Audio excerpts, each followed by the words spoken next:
And East Palestine, Ohio has made national headlines in the last year, and its first-term mayor has helped the village of 5,000 residents navigate the last year, a difficult one. Let's bring in the mayor of East Palestine, Ohio, Trent Conaway. Mayor, welcome. Good morning. We are so happy to have you. Thank you for sharing your time a year after this devastating derailment. You've been voicing your concerns from the very beginning. What are residents telling you, sir? The majority just want to move on and get this in our past. We were a quiet little village and weren't used to the media attention. We want to just go back to our normal lives, but it's going to be a while till we can get there. So we are working diligently with all our partners at the state and federal level to try to get this mess cleaned up so we can get back to life as normal. Sir, as we were listening to Rich McHugh's report there, how frustrating is it knowing that the EPA says the water is safe, but residents are saying it's not? Look, you can see it physically. How frustrating is that for you? It's a little frustrating.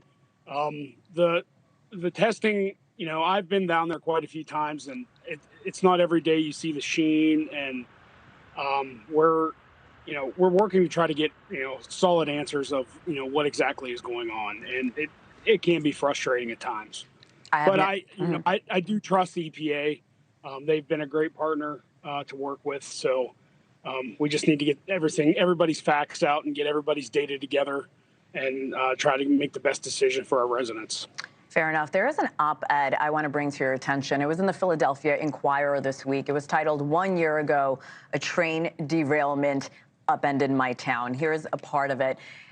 This woman added, "I'll spend the rest of my life worrying." When you read that or when you hear these things from residents, what's your response? What will it take for these residents to feel safe? What's still needed there? I don't know if we can ever make everybody feel safe here. There was a lot of trauma to a lot of people in this town, and I just don't know if we have the answers or we can give the factual data to, make these people think that it'll be safe.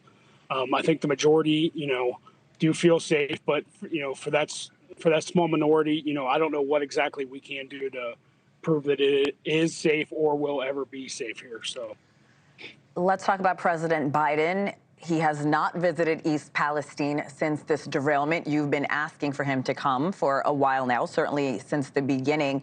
Do you think it's enough that he's decided to come now? Because I know a lot of residents have felt that they've been forgotten by the White House altogether. How do you feel? Well, it's definitely a little late. He should have came when it first happened. To be clear, I did send him an invitation about a month ago. Because that's what a small group of residents wanted me to do. The majority just don't want, the dog and pony show to come to town. But, I feel as the leader of the free world, there is some still outstanding answers on health and the future and, what will happen in 20 years or 15 years. And, as the sitting president, he needs to provide those answers for us. Whether he will or not, I don't know. But I guess we'll have to find out. Yes, and Mayor, you did talk to Fox News. I want to play a portion of that, and I'll talk to you on the other side. Okay. Most of the people are fine. There are still some lingering health questions, and that's why the invitation was put out to him. I didn't have to invite President Trump to come, but I felt that I had to send out a personal invitation to President Biden to come so we can get some of these answers to some of these lingering health concerns. And he accepted that invitation. So what do you need from President Biden now that he will be on the ground in East Palestine sometime this month? We need to know, we need to have a baseline health test. We need to have everybody in town tested, or actually not even just in town, in the surrounding area. We need to have them tested and have a baseline. So in 10 or 15 years, if cancer clusters do show up or something like that, which I don't think they will, but nobody ever knows. Nobody can predict the future. So we need to have that baseline for our citizens so we can go, move on from here. And if something happens in the past, then we can hold Norfolk's feet to the fire to say, hey, this is from this and you need to help us out. So, Mayor Conaway, thank you so much for your time again. And we promise you NewsNation will continue to follow this story very, very closely. Thank you so much, sir.